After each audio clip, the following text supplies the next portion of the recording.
नमस्कार दोस्तों, स्वागत है आपका हमारे चैनल पर। आज हम आपके लिए लाए हैं गौतम बुद्ध की कहानी अच्छाई का फायदा।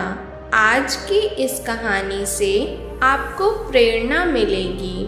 भगवान बुद्ध के जीवन की ऐसी कई घटनाएं हैं जो हमें जीवन में सही मार्ग दिखाती हैं। आज हम उनके जीवन की एक घटना को कहानी के माध्यम से आप तक लेकर आए हैं। आप इस कहानी को पूरा सुने और ज्ञान प्राप्त करें। और अगर आप बुद्ध को सच्चे दिल से मानते हैं तो कमेंट में नमो बुद्धा ज़रूर लिखें। एक बार की बात है, गौतम बुद्ध अपने शिष्यों के साथ बैठे थे। उसी समय राजा अजातशत्रु वहां पहुंचे और बुद्ध से कहने लगे, हे बुद्ध, जब से मैं आपका शिष्य बना हर कोई मेरा शोषण कर रहा है। आपका शिष्य बनने से पहले सभी लोग मुझसे डरते थे, क्योंकि उस वक्त मैं बहुत कठोर था और मैं किसी को मौत की सज़ा देने से पहले एक बार भी नहीं सोचा करता था। लेकिन आपका शिष्य बनने के बाद मेरा किसी को दंड देने का मन नहीं करता और ना ही मुझे गुस्सा आता है। मैं शांत हो गया हूँ और सभी को दया भावना से देखता हूँ। लेकिन कुछ लोग मेरे इस बदलाव का अनुचित लाभ उठा रहे हैं और इसने मेरे राज्य के लोगों को भी एक तरह के खतरे में डाल दिया है। कृपया कर आप मुझे बताएं कि अब मुझे क्या करना चाहिए। राजा अजातशत्रु की यह बात सुनकर गौतम बुद्ध उन्हें एक कहानी सुनाते हैं और कहानी कुछ इस प्रकार से है। एक बार एक पेड़ के नीचे एक जहरीला सांप रहता था। पेड़ एक गांव के पास में एक कोने में हुआ करता था। वहां पर अक्सर सुबह शाम लोग बैठा करते थे और खूब बातें करते थे। लेकिन जब से उस पेड़ के पास उस सांप को देखा गया, तब से लोगों ने वहां जाना बंद कर दिया। लेकिन कुछ लोग तो जानबूझकर वहां सांप को देखने जाया करते और उसे छेड़ा करते। अब उस सांप को जब खतरा महसूस हुआ तो उसने खुद के बचाव के लिए लोगों पर हमला करना शुरू कर दिया। वह सांप अब अपने क्षेत्र में लोगों का आना भी बर्दाश्त नहीं करता था, जिससे गांव के कई लोगों की जान जाने लगी। इस तरह पेड़ के आसपास जब भी कोई हलचल होती तो सांप वहां आ जाता और हमला कर देता। सांप की दहशत अब पूरे गांव में हो गई। अब लोगों ने बिल्कुल ही उस पेड़ के पास जाना बंद कर दिया। एक दिन एक साधु उस गांव से गुजर रहे थे। तभी उस साधु की नज़र उस विशाल से घने वृक्ष पर पड़ी, जिसके नीचे वो सांप रहा करता था। घने पेड़ को देखकर साधु के मन में विचार आया कि चलो वृक्ष की इस ठंडी छांव के नीचे बैठकर कुछ देर ध्यान लगाया जाए। उसी वक्त गांव के कुछ लोग अपनी गाय लेकर घर की ओर जा रहे थे। तभी उन लोगों की नज़र जब उस साधु पर पड़ी, जो कि उसी पेड़ की तरफ ही जा रहा था, तभी लोगों ने उस साधु को सांप के बारे में सावधान करते हुए कहा कि आप उस पेड़ के पास मत जाना, वहाँ एक जहरीला सांप रहता है जो जरा सी हलचल होने पर हमला कर देता है और अब तक कई लोगों को काट भी चुका है। लोगों की यह बातें सुनकर साधु मुस्कुराए और उस पेड़ की तरफ चल पड़े। जगह को थोड़ा साफ करके जैसे ही साधु ध्यान करने के लिए बैठे, तभी सांप हलचल सुनकर साधु के सामने आ पहुंचता है और फुंकारने लगता है। फुंकार की आवाज़ सुन साधु की आँख खुलती है और वह सांप को देखने लगते हैं। वह सांप की आँखों में देखते हुए एक मंत्र बोलते हैं और मुंह से फूंक मारते हैं।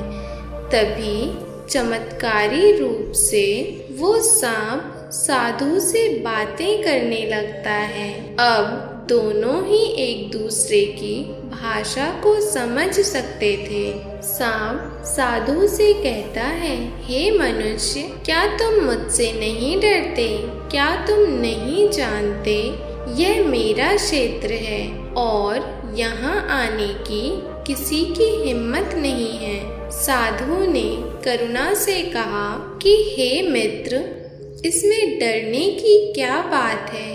मैं किसी चीज से नहीं डरता, क्योंकि जब मैं जीने का लोभ ही नहीं रखता तो मृत्यु से क्या डर। सांप साधु की ये बात सुनकर चौंक गया, क्योंकि सांप की इससे पहले ऐसे लोगों से मुलाकात हुई थी जो उसको मारना चाहते थे या उसके डर से भाग जाते थे, लेकिन वह ऐसे व्यक्ति से कभी नहीं मिला था जो उससे नहीं डरता।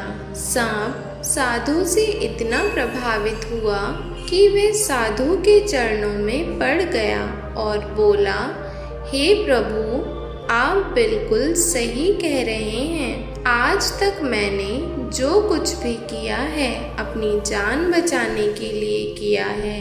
अपने क्रोध के चलते ना जाने कितने निर्दोषों की जान भी ले ली। इसके बाद साधु सांप को बहुत सी बातें समझा कर वहाँ से चले गए। साधु की बात से प्रभावित होकर सांप ने निश्चित किया कि आज से वह किसी को नहीं काटेगा। वह अपने क्रोधी स्वभाव को त्याग देगा, दूसरों को काटना बंद कर देता है, लेकिन इसका नतीजा उल्टा निकलता है। जब लोगों ने देखा कि सांप ने लोगों को तो काटना बंद कर दिया है, तो लोग उसका फायदा उठाने लगे। जो उससे दूर भागते थे वो उसके पास आने लगे और सांप को परेशान करने लगे। बच्चे उस पर पत्थर फेंक कर मारने लगे, जिससे सांप आए दिन हमेशा परेशान और घायल रहता था। वह बहुत दुखी था, क्योंकि वह अपने जीवन का सबसे कठिन समय बिता रहा था। एक बार वह साधु फिर से उस गांव में आए। वह उसी पेड़ के नीचे बैठ गए। तभी साधु की नज़र जब दयनीय हालत में पड़े उस सांप पर पड़ी, तो साधु ने उस सांप से पूछा कि मित्र, तुम्हारी ये हालत कैसे हो गई? तुम इतने घायल और इतनी दयनीय स्थिति में कैसे आ गए? सांप ने कहा, जब आपने मुझे अपने हिंसक स्वभाव को छोड़ने के लिए कहा, तब से मैंने निश्चय किया कि अब मैं किसी पर हमला नहीं करूँगा। मैंने क्रोध करना छोड़ दिया और शांति को अपना लिया, जिसका नतीजा ये हुआ कि लोग मुझे परेशान करने लगे, दुर्व्यवहार करने लगे। कोई पत्थर से मारता है तो कोई डंडे से पीट कर चला जाता है। सांप की बात सुनकर साधु ने कहा, मित्र, मैंने तुमसे कहा था कि बेवजह दूसरों को मत काटो, लेकिन मैंने तुम्हें तुम्हारी आत्मरक्षा के लिए हमला करने से नहीं रोका था।